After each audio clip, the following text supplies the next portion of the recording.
All right. Well, good afternoon, everyone, and thank you so much for joining us today for the final webinar that CPACE Alliance is hosting this year on the topic of CPACE and local adoption, and talking about the best practices and lessons learned associated with doing this very important task with CPACE programs, of course, all across the country.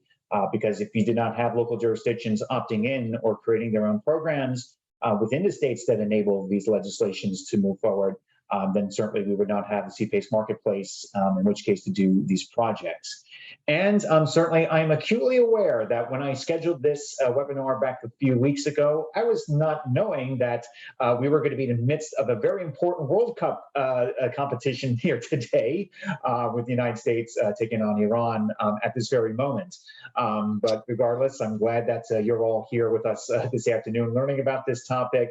And I certainly won't judge you if we have your divided attention in this case, looking at the score once in a while in this case. But again, regardless, we're very happy to have you all here with us this afternoon. All right, so in terms of our agenda for this afternoon, we'll just give a quick overview of who CPACE Alliance is. We'll just go over a few housekeeping items as well as courtesy, in this case, for our presenters this afternoon. And then we'll go into the introductions on each of the panelists and our moderator this afternoon. And then we'll launch into the presentations that each of our panelists will go through here today.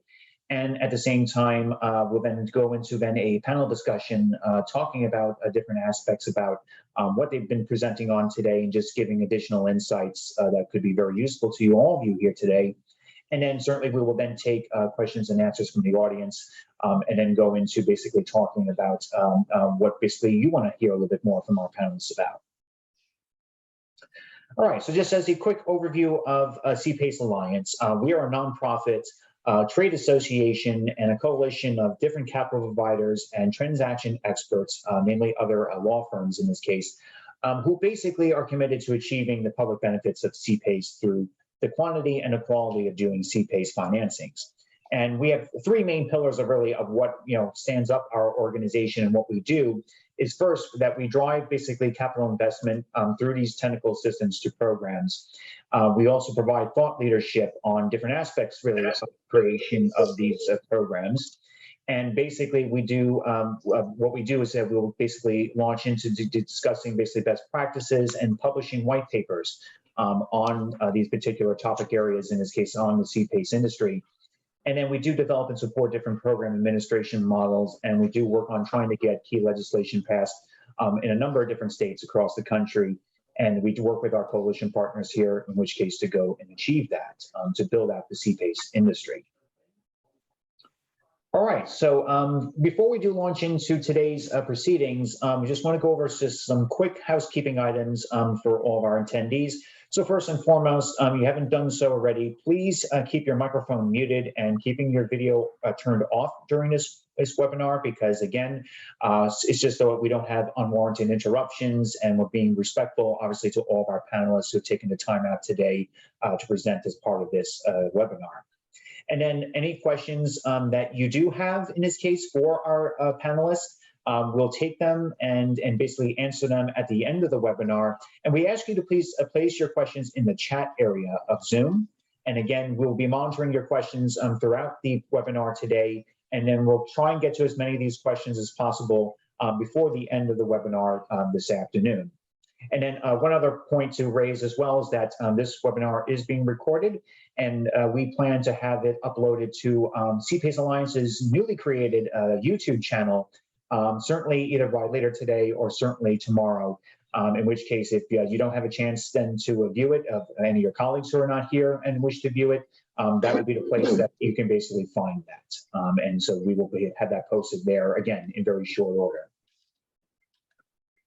All right, so let's now go into talking a little bit more about our panelists, and starting here today with our moderator. So our moderator for today's webinar is Michael Yockey, who is Senior Vice President and Senior Counsel at Petros Pace Finance. And specifically, he works on these policy and programs area for Petros Pace Finance. And Michael's PACE law and policy expertise has driven new market creation and PACE innovations across the country. As an industry thought leader, Michael has advised legislators in both state and local governments and local program administrators on how to establish successful CPACE programs. His most recent accomplishment was serving as the primary author of the state of Washington CPACE statute that was enacted in June 2020. And also, too, we could add a few others to that. It includes Tennessee as well as Hawaii have been some other ones of late that Michael was very involved with. In addition, his deep knowledge of the intricacies of CPACE programs and a deft hand with deal making has resulted in the completion of some of the largest CPACE financings to date in the industry. Michael received his BA from UC Berkeley and his law degree from the Yale Law School. And with that, I'm going to turn the proceedings over to Michael, and he will now introduce the rest of our panelists this afternoon. Michael, take it away. Thank you very much. Thank you very much, Nicholas, and thank you for those kind words. Although I was trying to text you to say, don't say anything. So today we're going to be talking about, as you know, the issue of program creation and adoption and how program administration works in different states. I can tell you that as someone who has written a lot of legislation, some of the questions that always come up is, how do we structure that program? Is there any state entity or state agency that wants to be administered statewide? Are there what stakeholders are there, et cetera? And we're going to be talking about all that during this discussion today. But let me tell you about our distinguished panelists first. First is my good friend of some 6 or 7 years, though she probably won't admit it, Alexandra Honeycutt, founder of Honeycutt Strategies, a native of Kingston, Tennessee, and a graduate of the University of Tennessee, which did have college playoff aspirations this year until they got wiped out by South Carolina. But I won't really dwell too much about that. She's lived and worked in DC and in Nashville for over 19 years, and Nashville is her home now. She's worked in a wide variety of state and federal government experience with U.S. Senator Lamar Alexander. She was a partner at Southern Strategy and currently owns her own entity, Honeycutt Strategies, which, by the way, was the firm that I was first introduced to her some 7 years ago, and she was our lobbyist on our successful Tennessee legislation. Honeycutt Strategies is a lobbyist and consulting company for both federal and state projects. She has 16 years of political experience, and she's developed and implemented successful strategies that achieve desired policy and political results for her clients. And I think a lot of us here can testify to that with both the Tennessee legislation and the work she's doing locally for many of us. So that is Alexandria. Second, a person who I've known for about 3 or 4 years, Holly Edinger, program manager of Slipstream. She brings over 25 years of program management. And when I read that, Holly, I'm going, when did you start? When you were in kindergarten? With a background in community development, government relations, brownfields redevelopment, and federal grant coordination. She's a manager of the PACE program for Wisconsin and serves as the application processor for Virginia and Illinois PACE programs. So she brings a breadth of experience to this discussion today. Prior to that, she worked at the CPACE program in Pennsylvania, which is where I first met her. Brian McCarter, the CEO of Sustainable Real Estate Solutions, or SRS, to many of us in the industry. He's the founder and chief executive officer of SRS. They have provided program design and implementation services in CPACE in 10 states. He's responsible for guiding the company's strategic initiatives for ensuring that SRS continues to meet stakeholder needs for its technology-enabled CPACE program administrative services. And he's obviously overseeing the evolution of SRS's proprietary software data and analytics platform, the EPIC, Energy Performance Improvement Calculator, an industry-leading building energy efficiency cloud-based software data and analytics tool, which is used by leading energy professionals nationwide, which I cannot possibly understand because it's a lot of it's math. Adam Gill. Adam is the executive director of the Montana Facility Finance Authority. Adam, I just want to know if you're in Yellowstone. I love that show. In the 6 years that he has been an executive director of the MFFA, he's built new innovative programs for Montana, including the emergency loan program for healthcare facilities to cover operating costs during COVID, the energy efficiency programs where facilities can receive a grant for energy audits tasked with finding avenues of energy savings, and of course, the Montana Commercial Property Capital Enhancements Program. Notice that says capital enhancements, not clean energy. We can discuss that later with Adam if you want, where commercial businesses receive financing to upgrade or enhance their, well, we all know what that is. Prior to his current role, he served as Associate Director at MFFA for 2 years and at the Housing Division of the Montana Department of Commerce in the Home Investments Partnership Program. He's worked in rural dynamics. He has a bachelor's in political science from Carroll College and a master's in public policy from the Happy Warrior Hubert Humphrey School of the University of Minnesota. Those are our panelists today. I would ask everyone to, I think the protocols, we're going to let them all present, then we're going to open it up for questions, and we'll go from there. So take it away, Alexandria. And I will ask Nicholas, for housekeeping, do you want us to turn our cameras off as well, or do you want us to leave ours on? If you're presenting as a panelist, you can keep your cameras on. Okay, perfect. Well, I appreciate you all having me today. Like Michael said, I've worked with him for about 6 or 7 years, and CPACE was fairly new to me. So it was a little bit of a learning curve for Tennessee when I got brought in for the legislation that we had for the past 2 years. And so I feel like that I've learned a lot more than where I started, but I still have a long way to go and still learning some things. And so I'm going to talk to you today about, on the local level, some topics and some things that I think we have learned that may be useful for everyone else moving forward on a local level to get timely programs passed, and some ins and outs that we have found along the way that might be more meaningful and helpful to you guys moving forward in other states. So the first thing that I'm going to say is, as a government consultant, I will say we love to be relied upon. And so if you have a consultant in your state that you have used for the legislation on a state level, they're going to be your number one source to go to after that legislation has passed. You want to ask your consultant who's the best contact person locally. If you don't have a consultant, I would start with the sustainability officer at your local level. A lot of the more urban districts now are hiring sustainability officers, and I have found that CPACE falls under their purview. And so they would be the ones that I would reach out to if you did not have a consultant. Also know about third-party administrators that administer other programs there locally. There's TIFs in every state. A lot of the ARPA funds that came through with COVID, a lot of municipalities hired third-party administrators to administer that funding and those programs. And so they are looking for more ways to stay engaged on the local level. So they're going to be the first ones that come to the table to say, hey, we can administer this program for you. So you want to be aware of who those third-party administrators are and get them involved on the sooner end instead of on the later end of spectrum.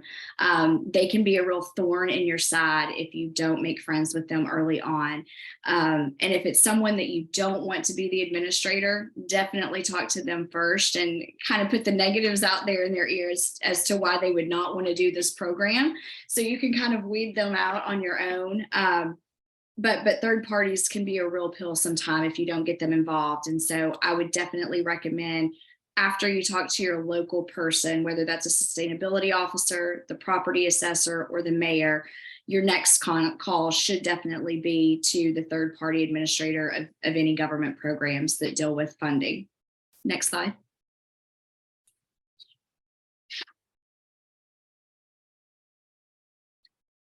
So the sponsors of your legislation on the state level, granted, they were your sponsor at the state level, but they are someone that's embedded locally as well in that local jurisdiction. They are always looking for ways to set up meetings and to be a part of the conversation for outside groups like yourself to come into the local level. It makes them have this feeling of, look who I'm bringing in to meet with you and what I'm potentially bringing to our local district. And so it's a little feather in their cap if they're able to set up a meeting for you. Here in Tennessee, that was who we went to first. We had a Senate and a House sponsor that were in different parts of the states. And we went to them first and said, can you help set up some meetings at your local level and have them attend? That's always great. If you are meeting with a mayor or an elected official at the local level and you bring the state senator or the state representative to that meeting, you better believe they're going to listen to what they say, and they will probably commit to doing something at the end of that meeting. And so if there's a way to get your bill sponsors involved as soon as your legislation is passed on the state level, that would be my recommendation. Like I said, use them to help them set up meetings with the mayor, assessor, sustainability officer, anybody on the local level, and encourage them to come to that meeting. Set it up at a time that's convenient for them so that they can be there. Next slide. So you really want to clearly define who your contact person is. I know in the CPACE world, especially when a municipality starts the ball rolling at looking to do something, a lot of lenders get involved and start talking to developers, and there's projects that get conversations going there locally. And educating your local folks as to what CPACE is going to be an uphill battle. They're going to have no idea typically what CPACE is. And so the less people that you have calling them, the better. I would recommend having one person that you've identified that all communication goes through. So if that's your government relations person, that would be my recommendation. If you don't have one, you need to pick one person that all contact goes through. If you're having phone calls with people, have that one contact person set up those phone calls. Have them be at all the meetings, have them be on the phone call so that they can hear what every side is saying. A lot of times it might get into a he said, she said situation with local officials, and you want to have kind of that third party person that's sitting there that's, no, I was on that phone call too, and this is what you said, or I was at that meeting as well, and this is exactly what you said. So we've had some issues with, in Tennessee, we have 95 counties. And that does not include, obviously, the cities. And so when you're going into this, some folks have an interest in the city, some folks have an interest in the county. And when you have different developers reaching out to the local officials, different lenders, that's very confusing for local government officials.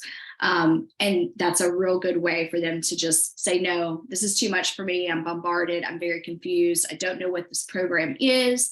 So I think we just need to halt all communication and not move forward. And that's definitely not what you want.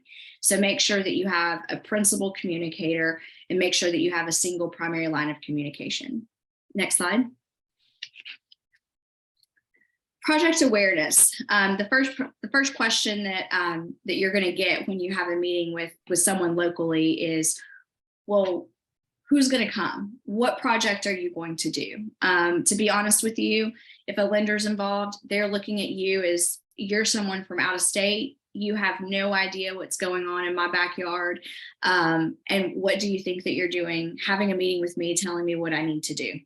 And so that's going to be their first initial reaction to you. And so if the more that you can be upfront and transparent with them on what projects that you have locally, the better off that you're going to be. You're going to have a commissioner that's a sponsor of that local legislation. And if you can be upfront and you know what a project is, and I know that you want to keep things confidential as far as your details, but if you can give them at least an idea of what the project is, an area of town that project is going to be in, that will enlist the help from the local commissioners. And if that's a project that's going to be in their district, they're going to look at that as improving their district and be more prone to either signing on to that ordinance or being the sponsor of that ordinance. And so as transparent and as upfront as you can be with what the local programs are going to be, you're going to be the better off. Next slide. I think that concludes for me.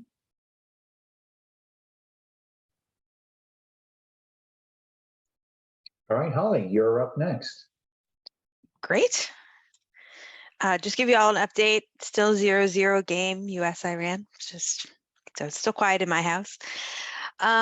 So I did some work setting up the program in Pennsylvania, and before that, I did a lot of government relations work on various levels, and now in the Wisconsin program, kind of doing that same county outreach. And one of the things that I've found very effective is to find associations the most important one for us in Wisconsin has been a partnership with the county association. So all the county officials belong to the statewide association, and having that partnership with the statewide county association has been really valuable because there are people at that association that the local county folks already know and trust. And that county association person knows the CPACE program and can have that first conversation with a commissioner or a board member, however they're called in your jurisdiction. And so they can be a great ally, and that's really been really effective in Wisconsin. In Pennsylvania, we got them to not oppose it, but they were too busy with other work at the county association to help us roll it out, but they were allies in the process. And their events, the annual conferences of a county association or a township association are great places to kind of try to get a workshop about what PACE is and how it can be helpful. So the first thing, is definitely find an association. One of the other things that I know that in Pennsylvania we did, which is start with the easiest. So start with the jurisdiction where you already have a contact. Start with the jurisdiction where you already have a project. Start with the jurisdiction where there's a really strong our AIA association who's very pro clean energy improvements, right? So start with a jurisdiction that already has some local momentum around the topic, or where you already have a contact. That's was my approach in Pennsylvania because I'm from here. So I start with the county in which I live, and I know the county executive and several county administrators. So we started there.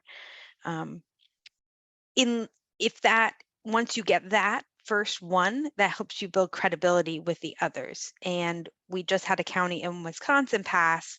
They were the 50th county to pass in Wisconsin. And they they literally said, well, if 49 other counties are doing it, I guess we'll do it. And, very few questions, which was refreshing for a local conversation. The other thing that I've found helpful in this work is no matter what county you're in or what jurisdiction you're in, there's going to be some businesses that will benefit from CPACE projects. So whether that's an electrical contractor, we had a great partner in a very rural county.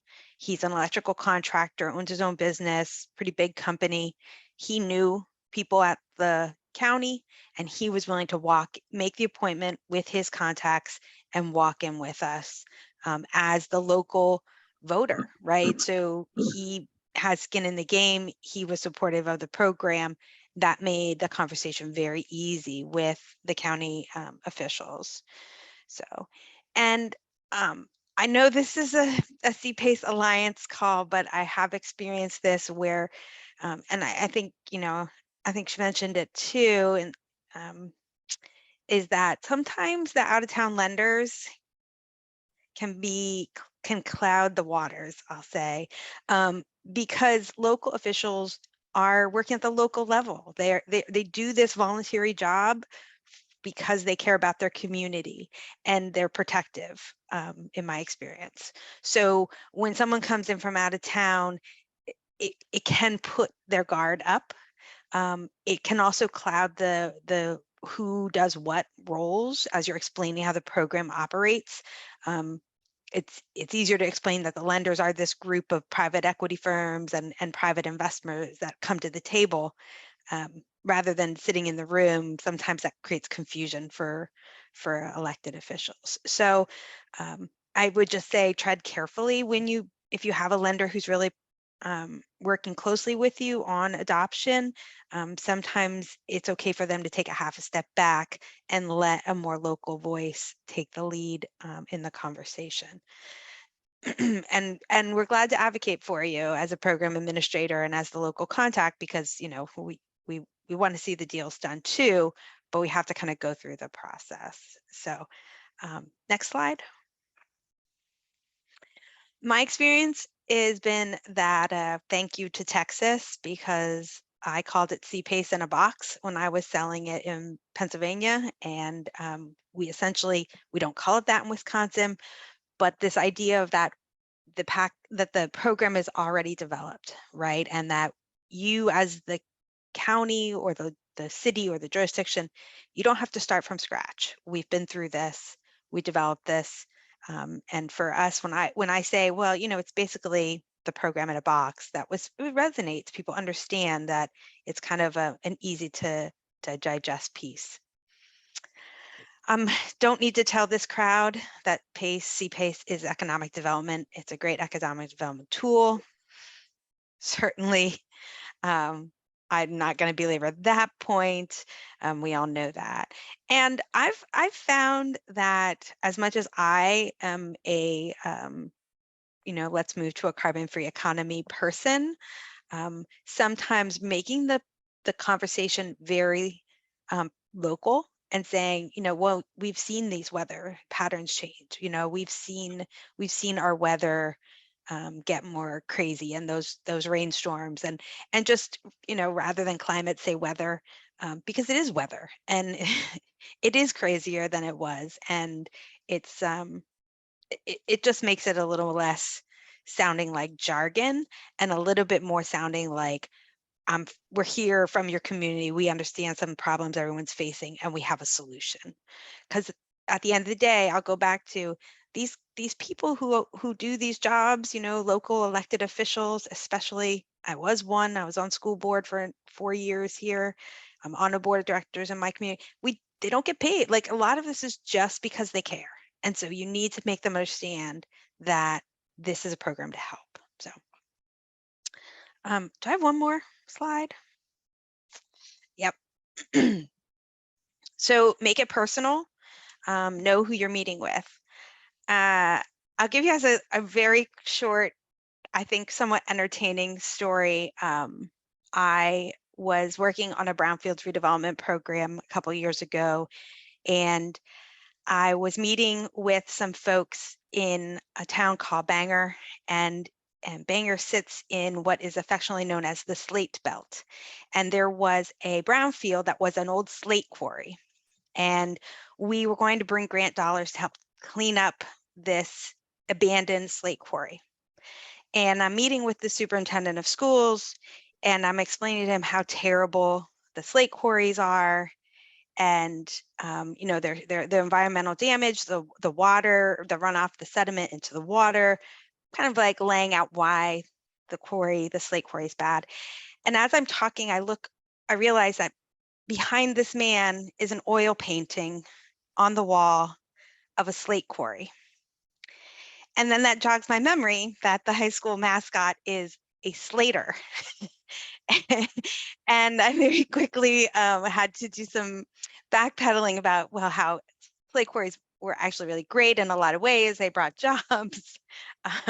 So just know who you're walking in the room with. If you're walking in with a progressive social democrat, know that. If you're walking into an office with someone who is, a die-in-the-wool Republican, and you don't think they're going to be on board with CPACE, don't make that assumption. I have had many meetings with many good people who I would not have thought the conversation would go that way. So know who you're meeting with, try to do some background on that person, and so you have something to connect with them about in a personal way, as well as you don't put your foot in your mouth, bad-mouthing something that is near and dear to their heart. So, and it's about trust with governments, with the local governments. It's about them understanding your motivation and being comfortable with that, and then trusting you to help them with the program with CPACE. So to that end, it's not a sales job, it's an explaining job, it's a personal relations job, it's a getting to know people thing. That was my experience. Two other things: don't get discouraged is a mantra that actually CJ gave to me when I was doing the outreach work a couple years ago, and I felt like I was not making any progress. And then I got on the phone with someone else doing the same work, and he was so supportive and going through the same thing. So don't get discouraged. It takes time. It's conversations. You will get there. I will say along that line, 2 things. You'll see my little quote at the bottom. I'm going to be in your area on December 12th. It doesn't have to be true, but it can be true, right? Hey, Brian, I'm going to be in your area on the 12th. Would you be available? I'm coming out for another meeting. And then he is more willing to say, yeah, I'll meet with you since you're making the drive. It's always worth the drive. And having that little ruse of, I'm going to be in your area. Can we meet while I'm there? I probably landed a dozen counties in Pennsylvania with that little, I won't tell you which ones in case they're on the call, but let's just say I don't drive from Eastern Pennsylvania to Pittsburgh without a good reason. So anyway, that's kind of been my approach. It's definitely a one-on-one. So I think this is my final slide. So I think I'll pass it along. Thanks. All right, Brian, you're next. Thank you, Nick. I thought what I would do to sort of add to the discussion, and based on our experience at SRS and working in a number of different states, is to call out what we've learned is the contrast between, say, a true statewide program structure and more of a jurisdiction by jurisdiction, and share with you some of the lessons learned and ultimately, the tasks that are involved to meet the same end goal. So next slide, please, Nick. And by that, I mean, the best practices will likely be dictated by how the state enabling legislation is drawn up. For example, I think, Michael, you mentioned this in your opening remarks. If there is a sponsoring state agency that can help stand up a statewide district, that, of course, is from folks on this call would be first choice because it can really accelerate statewide adoption. I'll speak to those benefits more in a few moments. Or second choice would be, is it more of a state enabling legislation that authorizes local jurisdictions, whether that be cities or counties, to stand up their program, and ultimately that's a different set of tasks, and Holly, you just spoke to sort of some of those. So for my remarks, I thought I would contrast Colorado, which is what I would put in the bucket of a true statewide program structure, versus Nevada, which is a jurisdiction by jurisdiction. And although it's a contrast in approaches and structures, I would say we're pursuing the same end goal, which is to try to get a consistent structure across the state so that folks like you on the call from the capital provider side or local government side, as well as the property owner and service provider community, can have a relatively seamless experience regardless of where they're working in the state and not further complicate participation. Next slide, Nick. So first, I'll speak to Colorado, which again is a statewide structure. And in Colorado, we certainly have been the beneficiary of having a strong state agency providing leadership to the program. That is the Colorado Energy Office. Colorado Energy Office was named in the legislation as the agency responsible initially for establishing what's referred to as the new Energy Improvement District in Colorado, and that is a statewide district. As you see on the subsequent bullets here, it established a seven-member board across a diverse set of participants. And the county and at the Colorado program, counties can opt in. Cities do not have to opt in separately, regardless of whether they are incorporated or not. So it's really a county action by the Board of County Commissioners to pass a resolution, and they can join the district. And of course, that structure tends to signal a level of confidence to the counties that state agency is on board. And of course, it's a source of momentum. And the county's consideration, their role is is limited to the one-time passing of the resolution by the county commissioners. And then subsequently, they manage billing and collections and remittance at the county tax assessor's office level. Next slide, Nick. And in short, that signal and that state leadership has led us to be able to get the participation of most of the counties across the state. And as you see on the sub-bullet here, about 40 counties are currently active. It represents about 96% of the stock of commercial properties over 10,000 square feet. Colorado is a relatively large state, and outside of a few larger urban areas such as Denver, Colorado Springs, et cetera, it has a lot of rural and suburban communities. Next slide, Nick. So that's been one of the advantages of the statewide district. Next slide, Nick. Here, and so my point on the counties is Colorado does provide a nice case study of the mix. There's lots of rural areas in western Colorado and actually southeastern Colorado, and we've had relatively good success from property owners' participation and local capital provider participation, as a matter of fact. And from these bullets here, you can see the program has generated over $200 million in financing, and has been growing steadily despite the pandemic setbacks. Next slide.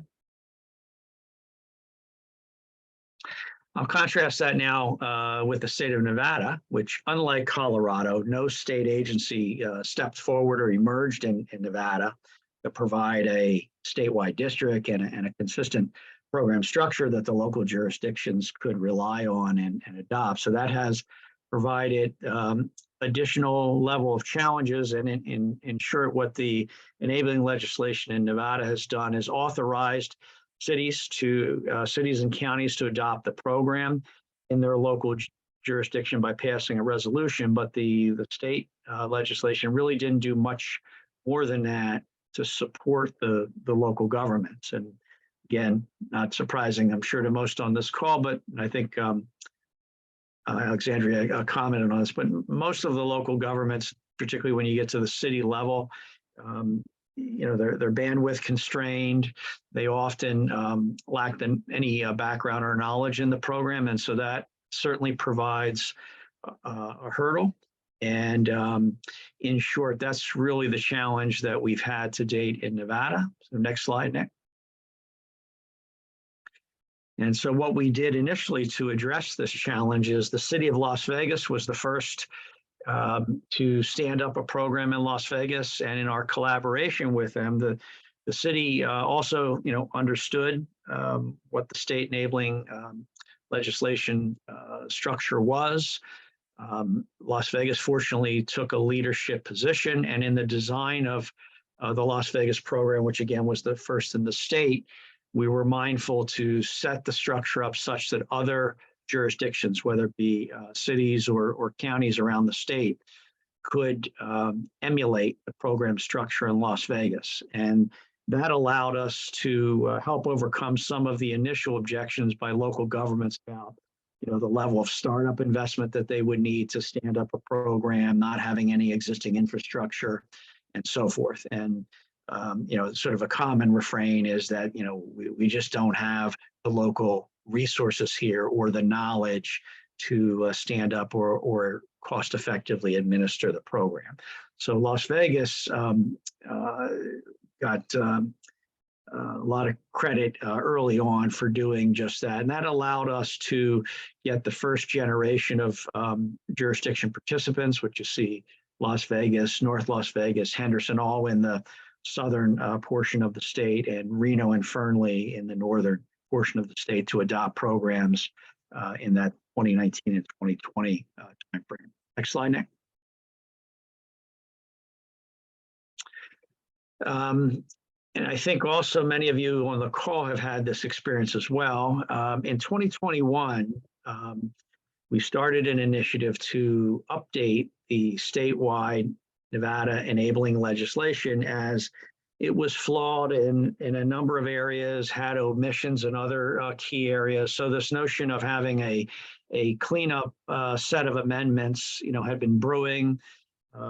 Various participants were reluctant to participate given these shortcomings of the initial statute. And that led to a 2022 collaboration with the CPACE Alliance and the local governments that were already with active programs to update the resolutions that would conform to these new amendments. The amendments were passed in mid-year 2021. And key to that collaboration was the development of a suite of template documents that further helped to respond to the local jurisdictions' concerns about their bandwidth and their knowledge and so forth to adopt the program. Namely, this process netted a template for a local resolution, a template for an assessment agreement, recording document, and assignment documents. Michael Yaki, our moderator today, was among the leaders for CPACE Alliance. I think Cliff Kellogg may be on the call as well, and perhaps in the Q&A they may want to have some comments on this. But in short, I think this was a good example of, Holly, the reverse of your comment of a moment ago, right, where you had the capital provider community aligned with the interests of the local governments and the program administrator recognizing that in order to achieve better scale, right, and greater consistency across the state with this sort of, let's say, second choice program structure model of jurisdiction by jurisdiction, all parties would be the beneficiary if they collaborated and brought this initiative forward. Next slide, Nick. And I'm pleased to say that we are seeing some further momentum on that. And so now when we have these conversations with local governments, and most certainly this, we can anticipate this question or concern about bandwidth and so forth. We can say, well, not only do we have a half a dozen jurisdictions that already have been through it and their city or county attorney's office have already reviewed these documents and so forth, but the program design piece is in place, so that box can be checked. Program implementation has been done in a half a dozen of jurisdictions, so that can be checked. So as they're pondering as a local government considering adopting the program, what are they really left with? And that is for a one-time effort for the attorney's office to review the resolution so that they can put it forth at a city or county council meeting for adoption. And again, the comfort that that process has already been taken by a half a dozen other jurisdictions and reviewed by their city or county attorney's offices, that goes a long way to satisfying that concern. And in short, it puts the other thing that's noteworthy about the Nevada structure is the assessment, billing, and collections is in the responsibility of the capital providers. So that's also a relief to the city or county tax assessor's office that, to the extent they, worry about the bandwidth of managing that process, that there really is no recurring responsibility other than to help facilitate the recording and the assignment to the capital provider who has funded the project. So that goes a long way to give them the vision that this is, Holly, to take your point, right, this is really a program in a box with a bow. And the result of this process is we really have achieved a de facto statewide structure, despite the additional challenges and hurdles that the Nevada state enabling legislation has posed. So, of course, first choice would always be preferred, but if you find yourself in the second choice jurisdiction by jurisdiction structure, there are ways to help solve and navigate for that. And that's been a key learning in the state of Nevada. Next slide.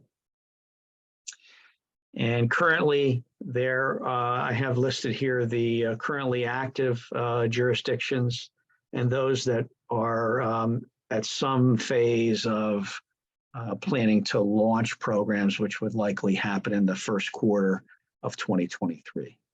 I think that's it for me, Nick. All right, Adam, you are the last one up. All right, thank you very much. So I will be covering kind of local best practices, our perspective really just this last year of getting this program up and running. Let's go to the first slide here. So for CPACE, we were and we still are a conduit issuer of private activity bonds to support nonprofit and rural healthcare facilities. That's been what we've been doing for 40 years. Because we got involved with energy efficiency issues around hospitals, we found ourselves kind of in the world of CPACE, and then CPACE just slotted really well their stated mission, enhance Montana healthcare and community capabilities through access to cost-effective capital financing.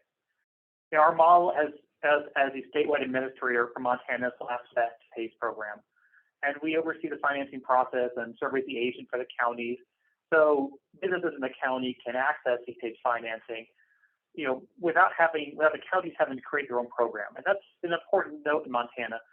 You really have about 1 million people here, and we have counties that have as little as 500 people in the county.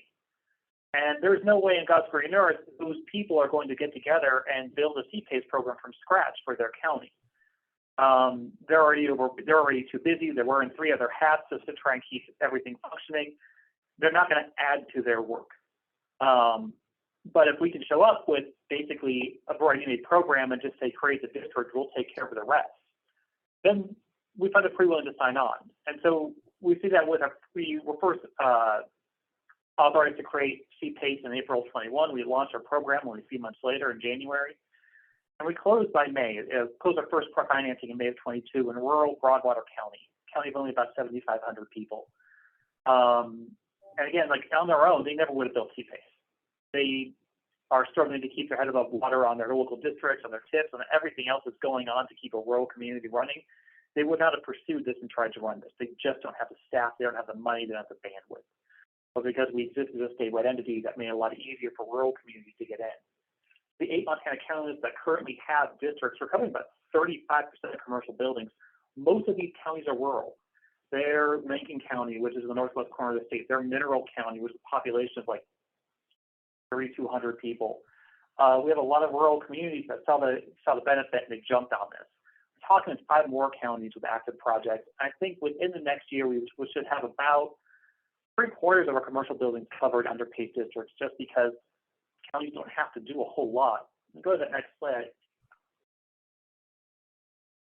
When we look at local outreach best practices, here's the first thing, and Michael noticed this in his introduction, framing really matters. CPACE was proposed to Montana legislature for 2 sessions before it successfully was passed, and it was the clean energy in the title. And both times it died in committee. And it died in committee in part because you go in front of a crowd of people, there's a very Republican legislature, and the folks would get up and they talk about climate change and talk about reducing the state's carbon footprint. And by the time they were done talking, that committee was not in their favor. And when we went out with it during the 2021 session, the push was economic development. I don't go into any of these communities and talk about their carbon footprint. I don't talk about climate change. I don't talk about the environment. I talk about energy efficiency. I talk about how the $1.2 billion in commercial and industrial utility costs in Montana every year, about $300 million goes to is lost in energy inefficiency. You know, in poorly insulated buildings, in old HVAC systems, and whatever you want to tie it down to. You know, $300 million, that's $300 million in profits or wages or investment or whatever that's going somewhere you don't want it to go. And that's how we frame it the entire time, because I can't go into these communities that were timber communities, that were coal mining communities. I can't come to them with something that sells on an environmental basis, because that just isn't going to roll there. And on that note too, that's why for Montana it's called capital enhancement, because if we say clean energy, it's just not going to happen. We use a lot of local connections. I don't know, we have 56 counties, 3 county commissioners per county in general, and I don't know them all, and they don't know me. But they know the local business owners, and they know the local economic developer, and they know probably a couple local bakers. And those are the people we use to get a conversation. For example, we have a project that landed on my desk about 2 days ago up in Hill County. and I don't know anyone in Hill County, but we know the local economic developer, and they have a relationship with the county commissioner, and they're going to be the way we get in touch with them and start building this with them, because otherwise we're just walking in cold, and it doesn't get the same kind of reception. And so then we say, I guess the next thing about this is that we say yes to a lot of things. The only way to get a community into CPACE, to get a district built, is to bring them something. And you have to say yes to whatever project's going to walk in. As long as it's broadly eligible, it's a step in the door. We had this third district that got set up in Montana was in Lincoln County, which is the far northwest corner of the state, like basically right against Idaho and Canada. And what we ran into, what we had there was a senior living development, and everyone was really skeptical of it being able to go forward. And talking with the local developers, the county, they sound like they weren't really key. They didn't think it was going to happen anyways, but everyone saw what it was, which is a foot in the door. And eventually the equity partner in the project backed out, but it was enough for us to get a CPACE district in Lincoln County. And now we have 2 other projects potentially in Lincoln County that can go forward, that can piggyback on that district. And that makes it a lot easier to get that work done. Same thing is approaching something tangible. We only had 2 counties that hopped on CPACE once it was authorized without any project attached. They just loved the idea so much they jumped in and were racing to be the first one. And everyone else, we need to have a reason for them to show up. We need a project. We need something tangible. We need something that they can wrap their arms around and say, yes, that renovation of that building over there, or that new construction of that building over there, that's going to bring in jobs, it's going to bring in revenue, it's going to be worth our while. And I guess the next thing is that you have to show the community benefits. So property taxes are a major driver of revenue in Montana. Our income taxes will be low. We don't have a sales tax. So financing options that boost property values also boost significantly local government revenue. And we get on the next slide here. I can show this here. I don't have that. Okay. I did have a slide, and there was some updated slides over earlier, but so we'll go off the what we've been doing with our local communities is saying, it's basically presenting them a table that says for every increase in property value from a CPACE project, this is how much you get in county mills. You know, direct money straight for the county at property taxes, how much for county schools, how much for local schools, how much for city mills. And so if you have a $5 million project, you know, it's a $1 million CPACE, $5 million is an overall project. Well, depending on the county, that could be $11,000, $12,000 a year just in county revenue. And all they had to do was create the district and place the assessment. That's a very, very little work for $12,000 a year in revenue on a $5 million project. And so once we tie it back to that tangible benefit, that money benefit from them being able to build these districts, then that makes a lot of sense for them and that works for them. So on this last slide, kind of where we have local outreach best practices. Here, get this last one. There we go. So first of all, finding all the local experts. Lincoln County was actually, when we were working in Yellowstone County, we were doing our best to try and get Yellowstone County to come in. And we started the same way we always did. We talked to local developers. They said, go meet with the county. We did calls with the county commissioners. We did calls with the treasurer. They said, why don't you come down and meet, and we will have some questions. We went to meet the county commissioners, and only one of them showed up, and he had to stare daggers at us because he didn't like the idea of CPACE. He was ideologically opposed. So we drove 4 hours one way just to get basically brushed off. So we regrouped, and we pulled in local business leaders. We pulled in folks from the chamber. We pulled in folks who we knew were prominent in local politics. We pulled in local donors who we knew were prominent for those particular commissioners. We pulled in people who they knew. And we hit on the key point that after talking with all these people, that's who we walked in with next. And that's where we were able to get at least a foothold with them. We're still working with Yellowstone County, but it's still, we hope to get there soon. It's been a little bit of work, but at least it's making progress, and is better than where we were last time, where they just kind of walled off and tried to avoid it. It goes back also to focusing on real projects instead of potential projects. We have a lot of rural communities where they've had 1,000 things promised to them. this giant thing is going to come in and it's going to make you all this money and it's going to do all these wonderful things. It's going to employ 5,000 people. All these industries that went away will come back. All these things that are starting to fall apart in the community will be put back together because this one project will save everything. And they've heard that 100 times, and it's never delivered because if it has a, you know, they would be in better condition, wouldn't they? So the pushback, we focus on tangible projects. You know, we find one, that's why a lot of counties wait until we have a project out there. We can point to, you know, a local business that's, you know, renovating a downtown building. We have one up in Conrad, which is a very small town north of Great Falls. But they bought an old mercantile building and they're going to do a major renovation on it. Now that's something tangible, and they can see it and they can work with it, and it's feasible. It ties back to this isn't a 7,000 job processing plant that's out in the outside the county.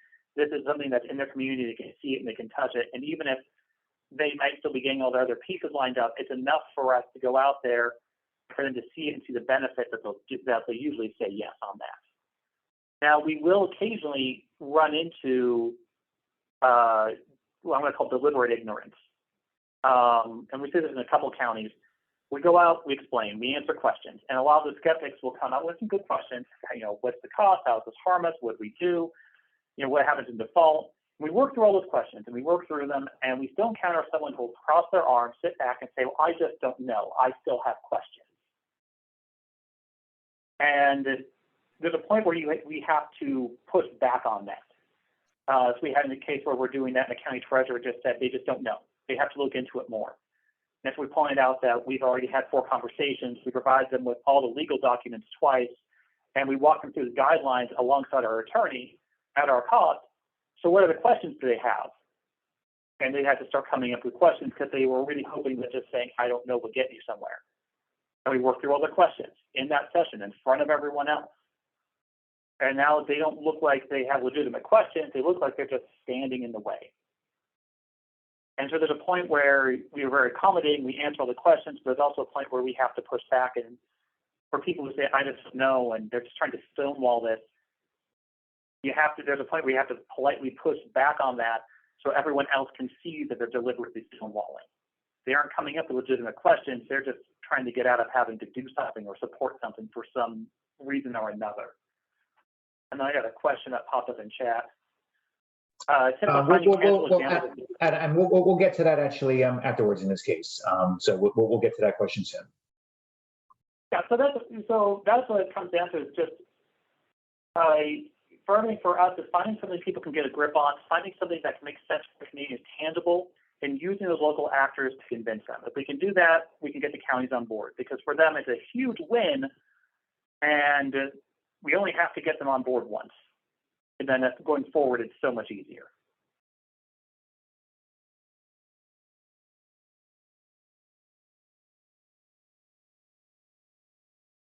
And that's it for me. All right.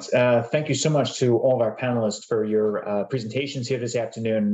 Definitely a lot of good experience, and certainly different types of experiences I know that you've all had in your states. I'm sure that this was all very useful to the attendees who have been listening in here this afternoon. A couple quick announcements, actually. One, a fun one, saying that the United States scored a goal against Iran in the World Cup game. So they're at halftime right now, and the United States is up 1-0 in that game. And then the other unfortunate announcement is that our own Michael Yockey actually had to depart here unexpectedly this afternoon. He had an unforeseen conflict to be able to continue with us on the panel and the webinar this afternoon. So I'm going to be stepping in his role as the moderator to go forward for the rest of the webinar this afternoon. So with that, we're going to go and launch now into doing a quick discussion with our panelists in this case, and touching on some questions in this case that I think would help to encapsulate well what has been discussed here this afternoon. So the first question I'd just like to ask is a pretty broad one, and we're going to go to each of the panelists in order here. First is, what have you seen as being your biggest challenge in convincing local governments to adopt CPACE on the local level? So why don't we start back from the beginning and go with Alexandria here first, and your experiences in Tennessee. What have you seen as a big challenge so far? My biggest challenge has been listing the projects the actual projects, the area that they're going to be in, what the projects are, but having that transparency from lenders and from developers for them to be forthcoming with the local elected officials and letting them know what projects. A lot of times they just want to be very broad and say, you know, it's one of those build it and they will come kind of thing. But when you're talking to elected officials and having them pass an ordinance and needing them to actually vote on something and write a resolution, they want to know what exactly is going to come. And so I think my biggest challenge locally has been giving them transparent information as to what projects are and where those projects are located. Great. Holly, how about you? I'm not gonna say it's always the biggest challenge, but I'll say it's a challenge we definitely face is staff capacity at the localities. You know, working closely with Virginia as they ramp up their program, and we see this in other places too. And it's just there may be some interest in adoption, but getting the solicitor from that locality to spend the time reviewing all the documents and things like that. So definitely capacity of staff at the local level. Great. And then Brian, how about you? What's been your perspective on like the biggest challenge? Yeah, I would concur that the staff resource objection is usually number one. We try to counter it by what I was referencing in my comments about Nevada. Try to boil it down to, you know, there's a one-time effort that's usually with the city or county attorney's office to review a template resolution or ordinance. So when they start to really think about the level of effort, it doesn't look so high. And then you deal with the recurring on the basis of whether the jurisdiction will be involved in, you know, billing and collections of the assessment repayment. And then Adam, how about you? What you've been seeing so far in Montana as being a big challenge? I think for us, it's the too good to be true feeling. We go out to a county, we say, here's a project, we can do CPACE, we take on all this administrative work, all you have to do is place the assessment, and you get all this money and all these benefits from it. And they look at it like someone's the sucker in their opinion. Someone has to be taking the hit. It's too good to be true. Someone has to be losing. And we end up explaining, you know, I'll say there's no such thing as a free lunch, but there are reasonably priced ones. And in terms of who takes the hit on this, is that it comes at us. We're going to take one-time fee to administer this program off this project, and we're going to be doing all the legwork, and you get to have the benefit of it. All you have to do is pass this district. And once they can identify someone who's not doing as well as they are in the deal, then they're happy about it. But they're always worried that somewhere in this, someone's going to get screwed, and it's going to be them.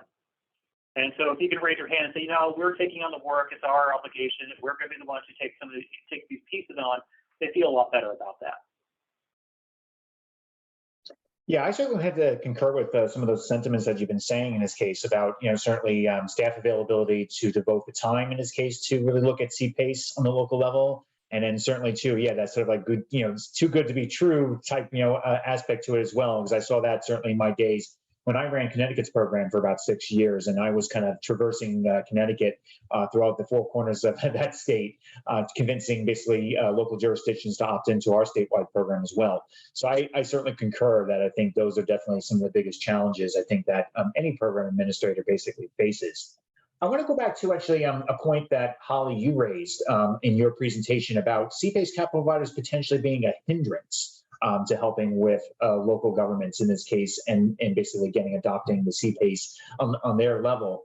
I want to kind of flip that around for a second, and let me ask then to the entire panel at this point, is that how can CPACE cap providers then be of assistance and be helpful in a role of helping to work side by side with you as administrators to help get local jurisdictions to opt into basically the CPACE program, whether on a statewide level or them adopting a program at the local level? So anybody have any thoughts on really how a CPACE cap provider can be of assistance?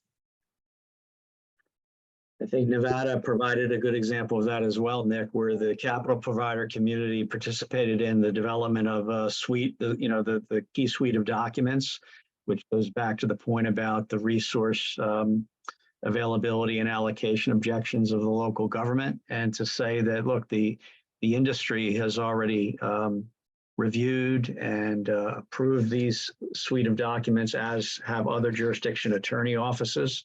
So it just goes a long way to say that again, back to the program and above, right? That the program is vetted, is consistent with best practices, not only here in other jurisdictions in your state, but on a nationwide basis. So the capital providers have a big role to play in that, because one of the, back to the build and they will come concern, right? One of the concerns is if we go through all this rigor and put it in front of a city or county commissioners meeting, do we really have any business to do here, right? And when you have motivated third parties, that goes a long way. The other thing is usually we find that by the time we get to a city or county council meeting, we have at least one interested party to bring a project forward. We had a recent example in North Las Vegas where, we like to invite that property owner to provide some testimony at the meeting. And, that's, of course, always well received. Yeah, I'd like to pick up on that and what Alexandria said, which is, if the capital providers can let us share something about a project lead that they have, right? Ideally, it's who the property owner is and what property it is specifically, but even if it's general information, it's an office building, it's a $3 million loan for an office building, that's tangible enough for us to make a good point with the locality. So, it doesn't have to be deep specifics on the project. Ideally, it is. Ideally, that property owner is walking in with us. But if not, then just getting some permission to share some information about a project is really helpful. And I don't mean to say that they're never welcome or that they're unhelpful. I definitely, we've done a lot of work in partnership with a lot of the capital providers on advocacy, and in many cases, it's very helpful to have them at the table, Brian. Like your point, it brings the national story to the table.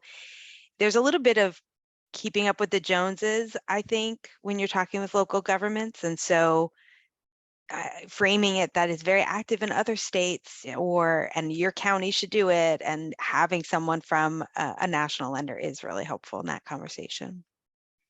I absolve you basically of what you said.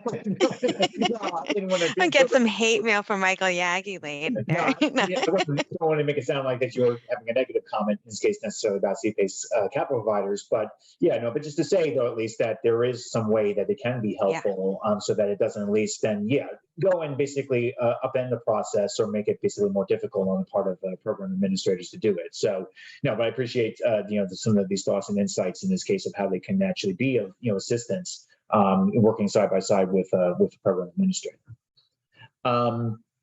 Actually, and I want to actually maybe stick with you, Holly, for a second in terms of another question that we were thinking of, because you have a unique situation in your state now where just recently the Illinois Finance Authority actually became a program administrator in themselves, that they wanted to get into this business and administer their own kind of CPACE program in the state of Illinois alongside of the IECA, which has been normally been doing basically on a statewide level. What do you see as the biggest challenge with that now, with having now potentially two competing program administrators now vying to basically run a program in the state? Yeah, and I see some of my partners from IECA are on this call. So I'll give a brief answer. And if anyone from IECA also wants to chime in, but, I think we all agree that the CPACE market is an open market in many cases. And so, if there's going to be more than one program administrator in a state, then that's good for the borrowers, right? That's good for the property owners of the state. There's more capacity, there's more competition. So as much as a program administrator, you could kind of get the feeling that there's not enough to go around, but I like to think that there is plenty of projects to go around, and that the competition, in the end, may be good for a property owner. So, but Mark is on the call, and Anna Maria. I don't know if they have any. Well, so at this point, yeah, let me just go to another question at this point. So let me actually then go back to Adam for a second, because you have actually a unique situation in that, Montana is basically a very small state, maybe not with a lot of sort of commercial financeable opportunity, maybe throughout the state as a largely rural one.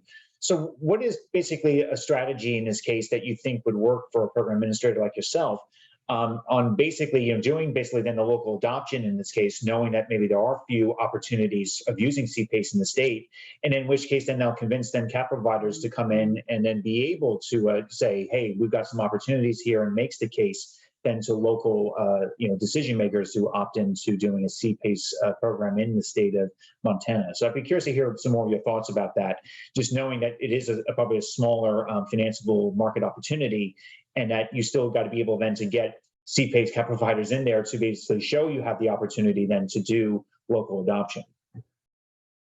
Absolutely. So we have a few things. The first thing I know that's helpful in this is that our CPACE program launch happened to coincide with very rapid growth in Montana. We have a lot of rapidly growing communities. A couple of our towns have been pulled into like national real estate pollings as top towns to live in and second, third tier towns to live in. So we're seeing a lot of inflow into Montana, and that's pushing a lot of multifamily housing, that's pushing office development, that's pushing renovations, that's pushing a lot of potential project growth, way more than we would have anticipated a few years ago. When we first did this, I thought we'd be lucky to get one project over $1 million down inside the first 5 years, and now we're looking at project sizes that are more commonly between, $2 to $7 million as the norm, and absolutely see larger ones in the pipeline. So first, that growth is driving a lot of that. And it is a smaller market, but not particularly, but at the same time, that could be a benefit. And it's not hard to break into this market and gain significant market presence. Contacts and relationships will go very far here. If a capital provider comes into the state and they can find a market niche, like say they really want to do hotels or multifamily, and they gain the benefit of word of mouth between contractors and lenders and architects and engineers, and they get a lot of visibility without as much of an investment. You can become a CPACE lender who does hotels in Montana because you showed up for these 3 or 4 projects, and everyone and all the people who work on all these same projects know you, and they talk to you first. So you get first bite at the apple on a half dozen other projects because you showed up for a couple.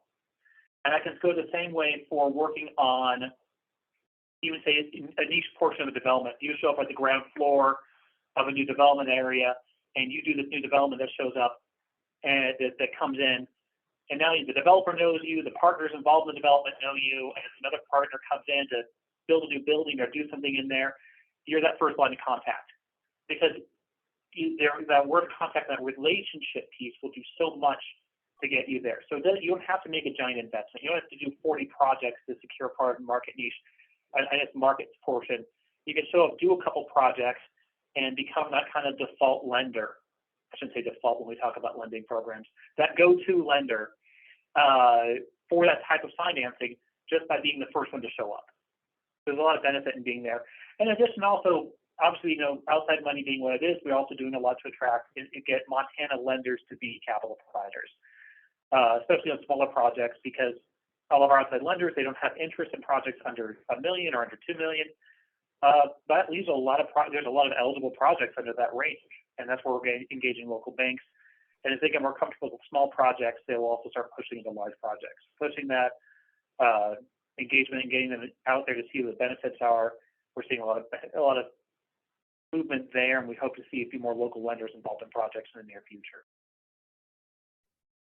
Great. Yeah. Thank you for sharing that perspective. Because, yeah, I know that certainly is going to be probably of a concern for Montana going forward. And I'm sure that, yeah, you bear all this in mind and you basically do these strategies. I'm hopeful that that's going to work out for you for expanding the program throughout the state.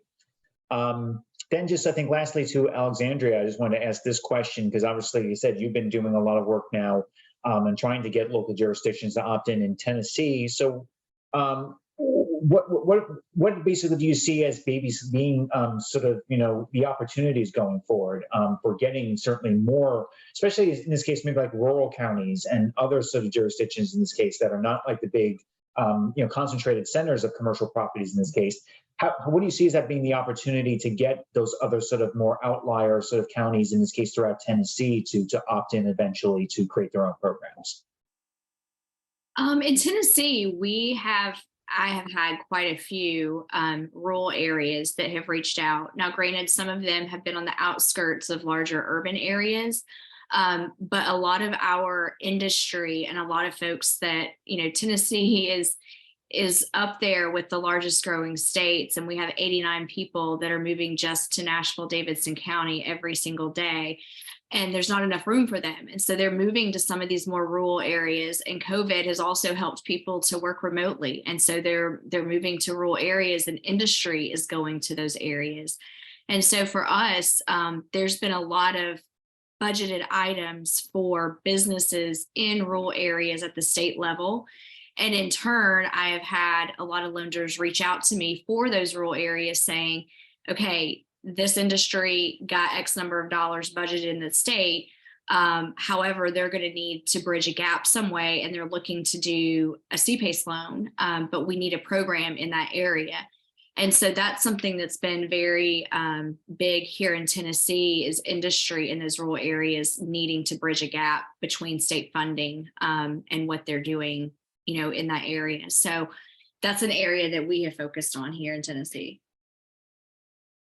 Great. Yeah, I think that's really great perspective to share as well, knowing that there's also rural parts of Tennessee as well that maybe want to make use of the program, but yeah, they're not really maybe sure of the opportunity. So I think, yeah, that's all definitely great, more experience to share with our audience here.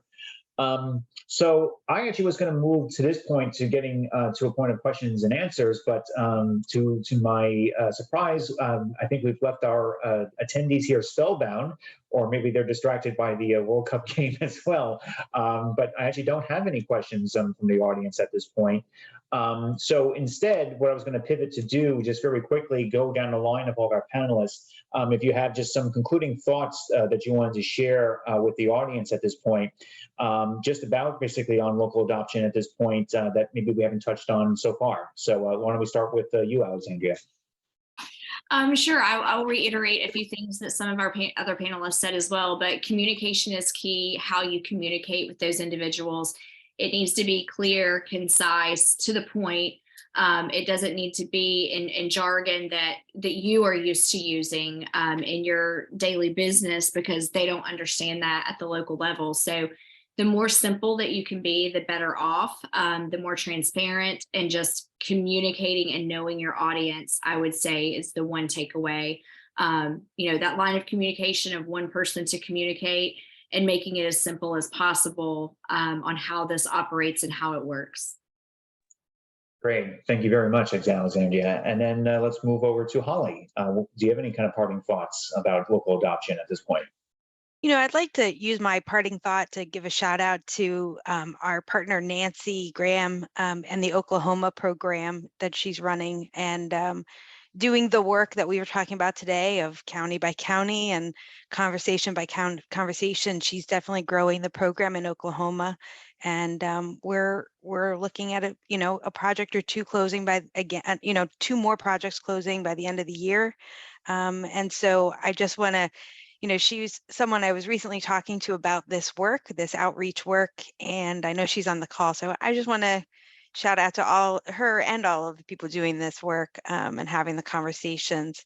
I also think it's really interesting that when I was doing outreach work in Pennsylvania, it was during the election season, and I guess it would have been the 2018 election, 2020, 2018. Anyway, and there was conversation about voter integrity processes and stuff. And I'll tell you something: when you talk to people at the county level and at these local jurisdictions,